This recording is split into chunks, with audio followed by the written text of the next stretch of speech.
What's up, everyone? Chris Algieri here for Boxing Scene today, where we talk about everything in the world of boxing, good, bad, the ugly, and everything in between.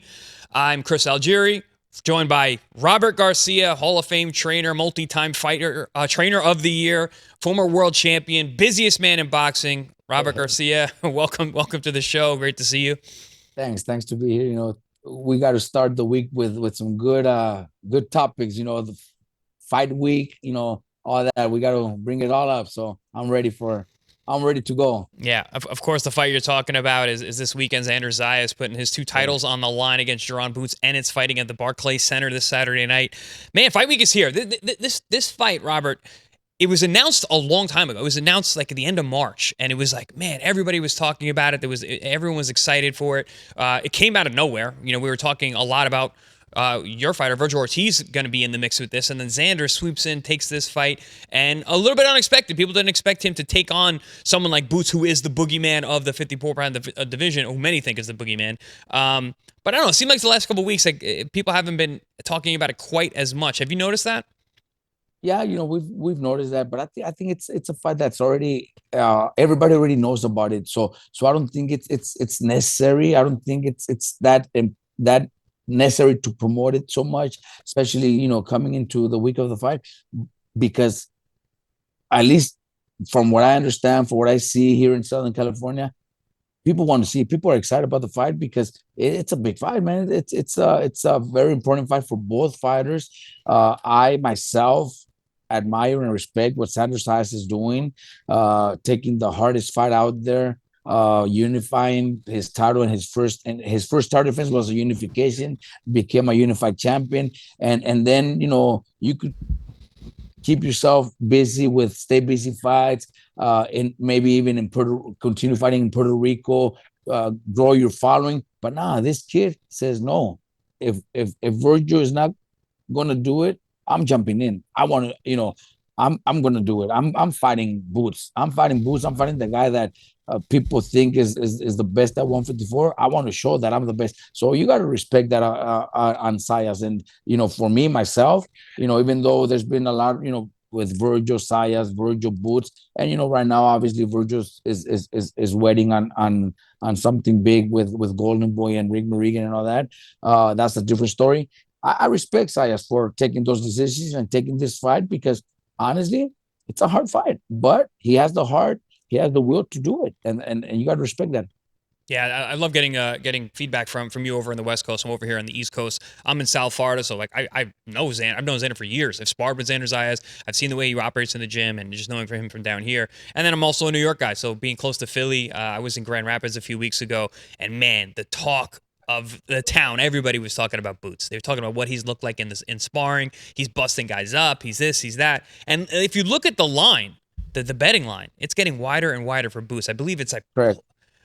minus 480 at this point, or plus 480 for Xander. I wonder if that has anything to do with kind of the maybe there hasn't been as much talk as people are looking at this like, nah, this is Boots' fight to win.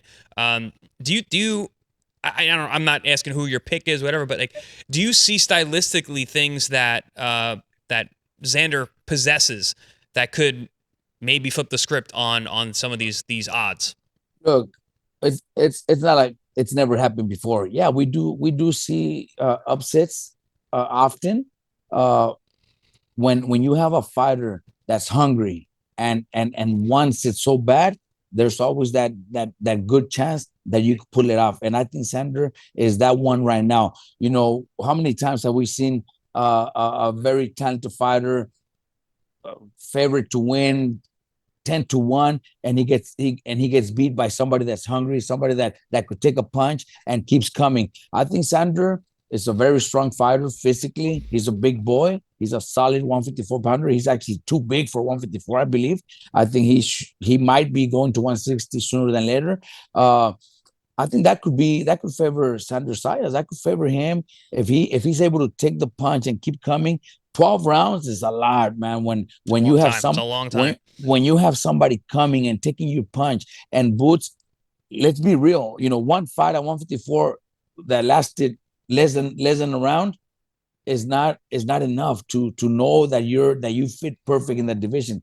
Talent wise, he's talented. Talent wise, yes, he's the favorite one. Skills wise, he should win, but a big difference when you have somebody with heart, with a good chin, and that keeps coming, that's gonna force you into a fight. You might be successful the first half of the fight, but if that guy keeps coming and keeps coming, the fights get tough. I see something like that happening. I think Xander is one of those guys that's gonna force Boots to fight for those 12 rounds, and it's not gonna be easy. I mean, I sure hope so. But either way, I think however the fight ends up, I think we got a star on Sunday morning. We got Definitely. either got Xander Zayas, who has all the star power. He's good Correct. looking. He speaks Spanish. He's Puerto Rican. We need a Puerto Rican star, especially in the Yes. Northeast. And if he goes, like you mentioned, all the respect that you have for him, I think the boxing community has a ton of respect for him because of the way he has been moving. Like you said, 2 title fights. Right, for his first defense was another title fight against Abasa Brown, who's really, really tough and a very, very difficult guy to deal with at 54. And then obviously taking on this fight, which no one was really giving him a shot. Obviously, Vegas is not giving him a shot. But if Boots wins, which obviously he's favored to win, I mean, I think all the talk is real. Everything that we ever has been hearing about Boots Ennis, he goes out there and he puts on a dominant performance. It's like, all right, well, the boogeyman just showed up, and now we have a weight class that is stacked with guys who are willing to fight each other.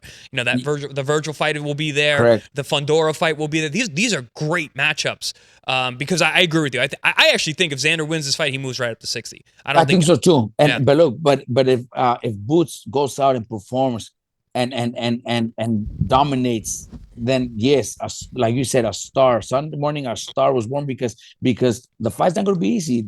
The way I see it, I think it could be a difficult fight for Boots. But if he's able to do it, if he's able to pull it off and dominate with his skills, power, everything that he has, then yes, we'll know that we have a star at the 154-pound division, because he needs to do all that to be able to beat Xander, because Xander's not going to be just a walk in the park. I think Xander's going to put up a good fight, and if Boots is able to do it convincingly, where we all say, God damn, I thought it was going to be tougher, then like you said, we have a star. Yeah, I agree. And we're both going to be in New York. We're actually going to be in the Yes, at I'll the be fight. there. You're going to the fight, Correct. which shows you the star power of this fight, how big this fight is. Correct. Taking this head. So another fight that that was not a hard fight was Oscar Collazo this weekend, who is he's becoming the man to beat in the smaller weight classes. I mean, he's a 105-pounder. Went out there. He had a late minute replacement, but did what he was supposed to do with the late minute replacement. Drops him 3 times in the second round. Gets a big win over in Oceanside. And then immediately comes out and calls out Ricardo Sandoval, which is 2 weight classes up. And Robert, I'm so happy I have you here with me to talk about guys who are jumping up, because we've seen Bam do that. Bam jumps all over these smaller weight classes. He's gone up. He's gone back down. What do you see in Oscar Collazo and a potential matchup with Sandoval? Well, look, a fighter that's talented is able to move up in weight because his talent is good enough to compete at those divisions. Obviously, Bam told me after the fight, I did feel the strength difference. I did feel Vargas stronger than my usual opponents because they were smaller. They were at 115. Now it's the 118, which when it comes to pounds is not even a lot, but in boxing, it does make a difference. So Bam did tell me he did feel the strength, the difference. So with Collazo challenging somebody like Ricardo, who is a tough kid, who is a very dedicated kid, a very disciplined kid, Collazo is actually showing that he's got the heart, he's got the will to be great. And he's showing it with his skills. He's performing. Yes, he had a last-minute replacement. 2 days before, 2-3 days, they were calling me, do you have anybody that could jump in because we lost our opponent? So it was a late replacement. We understand that. But he did what he should have done. If it was a late replacement and you go out 12 rounds, then there's questions. He went out there and took care of business and looked great doing it. So that, that also says good things about Collazo. Challenging Sandoval, 2 weight difference, then that's a big challenge, and that says a lot about the kid too. He wants to be great. He already is showing that he's a very talented kid, very talented fighter. Challenging Ricardo Sandoval to move up 2 divisions, that says a lot. Yeah, and Sandoval is a current world champion, WBA and WBC. He just beat Tarahi over in Japan. No easy task. And it was going up in weight to fight world champion. You got to tip your hat to Collazo, but he's moving like he wants to be that guy. He wants all the big fights. He says he's ready for it. And a good caveat is both fighters are promoted by Oscar De La Hoya's Golden Boy Promotions, so it's very likely we can see that fight next. And pretty soon, again, he blew the guy out in 2 rounds. It's not like he's going to need that much rest. So hopefully we can get that one soon. It's an easy fight that could be made. Like you said, they both fight for Golden Boy. They're both in the lower weight class. They both need a fight like this to get this smaller weight classes going, like Bam has been doing. After Bam, we need these kids. We need these two fighters to continue that, so that people don't just forget about, oh, well, we only had Bam and that's it. No, we need more. We need the Sandovals, we need the Collazos to continue doing it, continue fighting each other, so the weight divisions continue being important for boxing, and so that their money continues to get get better and better, because we all know that smaller weight classes don't get paid well. So I think this is a perfect matchup. Well, they used to not. Yeah, exactly. Exactly. So we need this. I think it's a fight that, I got to respect Collazo for actually wanting this challenge. But Sandoval, I'm pretty sure, I know that kid. That kid is tough. He's dedicated. So I think I'm pretty sure, we haven't heard from him, but I'm pretty sure he'll be more than happy to take that fight too. Yeah, and you mentioned the lighter weights and how historically they weren't the big payday type fighters, but we're seeing it more and more. People actually care about it in this side of the world. They care about the smaller weight classes, and this is one of the reasons why. Is because these guys are willing to fight each other. The talent pool is smaller, so you see a lot of these matchups actually happen. You see guys who are willing to jump up and fight the toughest guy in the division, willing to fight world champions out of the weight classes. We also have another thing we didn't mention. We got Puerto Rico versus Mexico. I mean, classic, right, historic matchup. It just seems like such an easy fight to make, and hopefully we see that one next. Someone that spoke over the weekend, Chris Eubank Jr. came out, did an interview, and he said, "Man, I'm gonna fight until the wheels fall off," meaning he's gonna continue his career, which has been questioned after the last Conor Ben fight in their rematch where he lost a 12-round decision, got dropped twice at the end.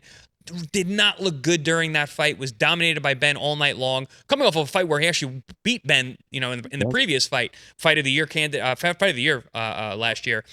So what do you make of a guy, a fighter from a trainer's standpoint, saying I'm going to go until the wheels fall off? And I'm sure you've trained fighters like this. I'm sure you know fighters like this. What's your stance on this from being a trainer's eye when you see a guy like that who says I'm fighting until I can't fight anymore? I think it's wrong for him to think like that. He's got to think about his health. His family should be talking to him too. Boxing is a dangerous sport. Boxing is one of the only sports where you could actually kill somebody and get away with it. So these guys are in there. Whoever he fights, any boxer fights, they're in there trying to kill you, trying to hurt you. So it's a very dangerous sport. When you have a fighter that performs well one fight, but next fight you see totally the opposite. That happens a lot in boxing, where the fighter is up there in age already, and you see it from one fight to the other. You see the difference. That means it's over. And it's dangerous for them to continue fighting, because at the end you end up getting hurt. You end up being your speech. You start having problems with your speech, your balance, memory. All that is something that happens to a lot of fighters that want to continue fighting even though they're not supposed to anymore. So hopefully that's not the case. Hopefully he just had a bad night and he comes back strong and could do a few more fights, because there's still a lot of money out there for him. He's got the name, he's got the following. But if it's a situation where a fighter's already injured, already hurt, then it's going to be sad for us to see the next few fights if he continues fighting. Yeah, father, Chris Eubank Sr., came out publicly and said, he's like, nah, Chris he's shot. He's a shot fighter. Boxing kills you, just like you were saying, Robert. This is a very, very dangerous sport. And listen, older brains just don't take punches well. It's exactly why, toward the end of my career, I was 38 when I stopped fighting. You were much younger, Robert. I didn't have any physical health problems, but I wasn't performing at the same level anymore. And I was like, and I knew after 35, I was like, if I lose any of these fights, I'm done. I need to hang it up, because, Chris, like I said, you don't get better as you age. I know. you know what? I was 26 when I had my last fight. I was 26. Yeah, I was 26. Oh my I, God. I felt, at 23, I became champion. Then I had, a couple title defenses, but they were still hard title defenses. Yeah. And then I lose to Corrales, who became a legend. I get a win after. Then I get Casamayor, who was another hell of a fighter, and Legend. Ben Tacky, who has insane power. So I thought, you know what? Hell no, I'm not going to continue doing this because I had my two younger boys already, my two oldest kids, and I wanted to enjoy my kids. I wanted to be able to be able to communicate with them, to play with them. I know how boxing is, man. I here in Southern California, I grew up watching fighters like Bobby Chacon, different names, that you couldn't even understand when they're talking to you. I didn't want to be one of those guys, man. Hell no. I said, nah, that's it for me. Never again. And I never even thought about the chance of doing it again because I wanted to enjoy my family. I wanted to join my kids. Now I'm enjoying my grandkids. I'm healthy. I feel good. I travel with my wife. I'm having an awesome time. It's great. Plus I have a great team, great boxers in my gym that have, that continue to make us look good. So I don't need to do that anymore. If you have a fighter, that's already up there in age, already taking beatings, you see it in the gyms. Obviously, in the fights, the world sees it, but in the gyms, it happens. It happens a lot in the gyms because sparring matches, some fighters don't know how to work. They go out there and put beatings on each other, and some fighters end their careers in the gym, not even in the fights. Yeah, absolutely. I've definitely seen that. It was funny. I was telling our super producer Luis the other day. I was like, Robert is a guy who retired really young, and honestly, you and I have had a lot of similarities. You were the pride of Oxnard. I was the pride of Huntington. I've won a title, and fought a murderer's row of guys, just like you. You mentioned all those fighters that you fought. I went from Manny Pacquiao to Ruslan Bravankov to Manny Pacquiao to Amir Khan, Errol Spence. All young guys, young tough guys, because I was willing to fight anybody. I didn't get a chance to retire young the way that you did. But I'm one of those ones just like you. It's like, I have no desire to go back. I love what I'm doing right now. You and I get to talk like this and chop this up and still go to fights and still call fights. It's just when you have another option, I think it's a lot easier. And I say a lot. I run across a lot of bitter ex-world champions, guys that wish they had done more, wish they made more money, look at the money that's there now. They see the way the fighters move. And it's great to talk to guys like you, Robert, who are not bitter and are satisfied. Guys like myself, guys like Buddy McGirt. I love talking to Buddy. He's another one he's happy with what he's doing, man. He's a great trainer. Another trainer of the year from a bunch of years ago, yourself. It's good to see guys that aren't bitter towards the sport and still have love for the sport. Because how many fighters who literally hate it after they're done or while they were doing it as well? No, it's part of the sport, man. Those that want to continue doing it and think they still got access to do it. I got one more.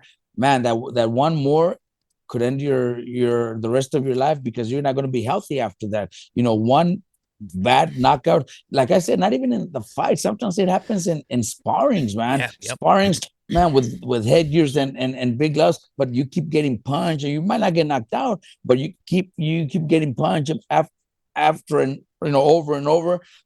Comes the day where sparring causes the damage. Great point. So my last sparring session, I busted my eardrum. I got out of the ring. I told my coach, I'm done.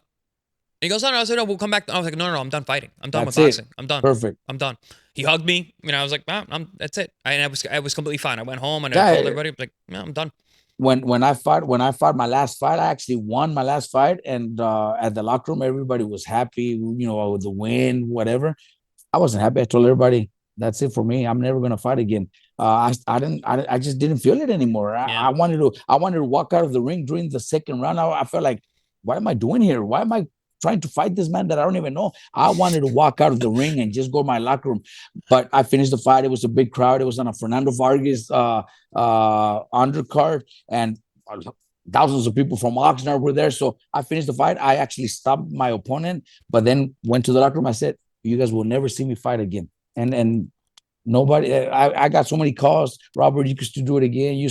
You're young, give it one more try, this and that. Morales, Barrera, Marquez, Pacquiao, they were all fighting at 126, 130, 135. You could do it. You could fight those guys with a couple of wins. I said, nope, it doesn't interest me. I'm never going to do it again. So yeah, I think I made the right decision.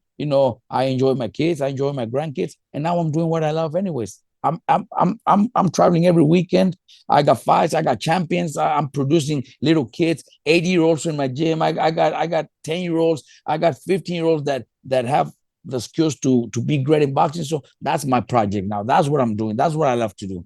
Beautiful, beautiful story. It's amazing. It's funny how you have those moments, those little existential crisis moments in a fight. That happened to me my last win, my second to last fight. After the first round, I'm sitting in between rounds. I'm like, this guy's got faster hands than I expected, and I just didn't want to deal with it. And I should have known I was done right there. I wasn't as smart as you at that time, but I was like, I should have known I was done there. I ended up winning that fight, handily. Yeah. But it was already, the decision was already made. My desire to be a fighter was essentially gone. I just didn't realize it yet. But so that's something that comes in when we're talking about the Chris Eubank situation. Hopefully things work out. Hopefully he stays healthy. Yes. But a young guy who is one of our fighters here on ProBox TV, someone that we speak a lot about. Joshua Anton is fighting July 18th. We have a big card over in California, over in San Bernardino. Robert, this is someone that you and I have spoken about. This is someone that Paulie has spoken highly of. We found out at the last show, we were in your beautiful gym over there doing the media workout. And I'm looking at his trunks and I see a Guatemalan flag. I'm like, I thought he was Mexican. Apparently he's both. Apparently he's Mexican and Guatemalan, which was news for us that day. So that's something we've been talking a lot about. But this, he's a really talented kid. He's got a tough fight in front of him. Vladimir Hernandez is that guy that you want to match your prospect up when they're ready. Because if they're not, you'll get knocked off. Because Vlad throws a million punches. Sometimes he knocks you out. Like, the guy's always in shape. What are your thoughts on Josh Anton and also his opponent with Vladimir? It's gonna be a great action fight. Vladimir makes you fight. He's gonna go out there and push you to fight. So it doesn't matter who he fights. He's gonna push whoever it is to fight, and he's gonna put up a good fight, which is great. I'm excited about this fight. Anton is a very talented fighter. He's got a bright future. But yeah, this is a real test. This is a fight that if he doesn't take seriously, we could see an upset, because that's what Vladimir is here for. He's gonna go out there to try to do to do what people don't expect him to do. So can't wait for this fight. And you were talking about ProBox. We have another kid that's actually gonna fight on that same card on the 18th. Amador from Austin, Texas. He's here in my gym right now. He's here. He's gonna get some rounds of sparring. He's doing camp here in California for that fight. So he's gonna get some good work with some of my guys here in the gym. So just bring it up, because he's also a pro box fighter. Got to bring him up. Also Guatemalan. Also from Guatemala. Correct. Yeah. So that's great that he's over there, because that kid he has been extremely impressive coming up on our air. We've had a chance to call his last couple of fights. I like his fights. He's very talented, very strong. He's got that confidence. He's got the look. He goes in the ring like a superstar, and that's what I like about him, because I see star power in himself. I think the kid has got a bright future. Obviously, he needs to continue being humble and being smart, because a lot of fighters also early in their career, they think they already made it, and their career goes the other way around. I think he's got a great team behind him. Like I'm telling you, he's here for sparring. That says a lot. Not anybody comes to my gym for sparring, because they know every sparring match they're gonna get is gonna be more like a fight. So he's here. He's gonna prepare the next few weeks for his fight. So I'm happy that he's here. So he's gonna get really good work. I'm glad to see that nothing has changed over at our RGBA, because back 15 years ago when I went to see you, it was because of the sparring. My manager was like, we need better work. We're I was in New York, and just New York is tough. It was a transition period too. A lot of the gyms are going more towards white collar boxing, and you're seeing less and less world champions coming out of New York. We had a real drought there for a little while, and my manager's like, we got to get you out of here. He's like, and we were like, oh, we need good sparring. He's like, Robert Garcia's gym in Oxnard. You got to go there. I was like, all right. And I went there, and sure enough, it was everything that I was told, and apparently still is. So yes. So good for these young guys to get out there and get that experience. And Amador is one of those guys, super talented. But Joshua Anton fighting Vladimir Hernandez. I got a quick story about Vlad Hernandez. I'm calling a show for OTX, and Lorenzo Simpson, big truck Simpson, is fighting, and big fan of him. I heard a lot about him from the amateurs, seen his early stuff. He comes in, we're talking, I'm like, oh man, this kid's really good. I'm excited he's on the card. And then Vladimir Hernandez walks in behind him. And I look at my broadcast bar and I go, he's fighting Vlad? Lorenzo's fighting Vlad? I go, yeah. I go, oh man, that's a really tough fight. Like, it was early in his career for him to take that kind of fight. And sure enough, Vladimir Hernandez upset him. And I think he was a plus 450 underdog, and went out there and won the fight. It was very, very close, but Vlad just throws a million punches and he does not lay off you. So I'm curious to see how he can deal with Anton, who's got a ton of height, good power up until the point he's been, but I think we're going to learn if he's got real power or not, because Vlad Hernandez is durable. Yeah, we're going to learn if he's got real power, and we're also going to learn if he's got real condition, real heart to get into the late rounds, because Vlad is gonna push him to the late rounds, push him to the real test. So this is the fight that shows where you belong in the division, how good you could be, and how much heart and condition you have, because Vlad is gonna push you to your limits. So I can't wait. It's gonna be a very exciting fight. It's a fight that's gonna show how good you are and where you belong in that division. Yeah, it's a really good card on July 18th. As I was talking to the Boston CEO, Gary Jonas, about the card. He was saying it's a really good, strong card. Good matchups, as always, for ProBox TV. We're really looking forward to that one coming up. But we got your comments, guys. You're from the last shows. Like we said, we're ProBox TV. We listen to what you guys say. We do read the comments, so we'll take some time now to read off some of the comments from the last show. Let's see what we got here. From Schmack2 Trappy, Chris and Paulie, who is the best fighter you fought sparring and fighting? Well, Paulie's obviously not here. I'll pass this on to him, but I'm pretty sure fighting, he's going to say Miguel Cotto, excuse me. He's always said Cotto was the guy that he thought was the best, that he had spent the ring. And for me, it's Manny Pacquiao. Manny Pacquiao is good as they get. I mean, Robert, you fought against Manny Pacquiao many times with a lot of your guys. Yeah. Manny Pacquiao is something special. He is unbelievable. Yeah. I fought a lot of great fighters: Ruslan Pavatnikov, Errol Spence, Amir Khan. Pacquiao was levels above even them. No, big time. Pacquiao, honestly, one of the greatest of all times. I remember Brandon saying, man, I thought it was 3-4 people hitting me at the same time. Yeah. And Margarito, who was a big guy, strong fighter, he couldn't pretty much do much. Yeah, he landed a few body shots that Pacquiao actually admitted that he almost took a knee because it was that hard. But besides that, he dominated. He just put a beating on Margarito, and the size Margarito had over Pacquiao. That just tells you how good Pacquiao was. Unbelievable. The talent that he had, and the career that he had. Actually, one of the greatest of all times. I remember when Margarito came into your gym one day, and I actually got to meet him. I couldn't believe how big he was. He was humongous. Huge. Big. Yeah. Yes. Let's see what else we got here in the truck from our comments. The Levy Sullivan. If Moses Italma beats Filip Hrgović, which was just announced, should he fight the winner of Dubois-Wardley rematch? I mean, this is a tough fight, I think, for Moses Italma. It's a big step up. Hrgović is only 34. This is a big step up fight. I think Moses still has it because I do believe he is that good. Do I want to see him go right into that kind of a big matchup for a world title? I think if we see him get some resistance, if he plows through Hrgović, I think he's going to need more development time. We got to see what happens when there's a little bit of pushback, because we haven't yet. He keeps stepping him up. He keeps blowing these guys out. I thought we were going to get something out of Franklin. We didn't. He ran through him like a hot knife through butter as well. If he does that to Hrgović, okay, yes, the power's world class. Yes, the kid's world class. But what happens when he has some resistance? What happens when he has to get out of a hole? What happens if he's down a few rounds? What happens when he gets cut? I think we need to see that before we step him into a world title fight. I totally agree, but look, the difference is he's still so young that there's no need to rush him. This is going to be a great test for him. If he just dominates him, that doesn't mean, he could probably become a world champion. He could probably beat any of the champions, but it's still a little too soon. Like, it's not necessary. That's what I'm trying to say.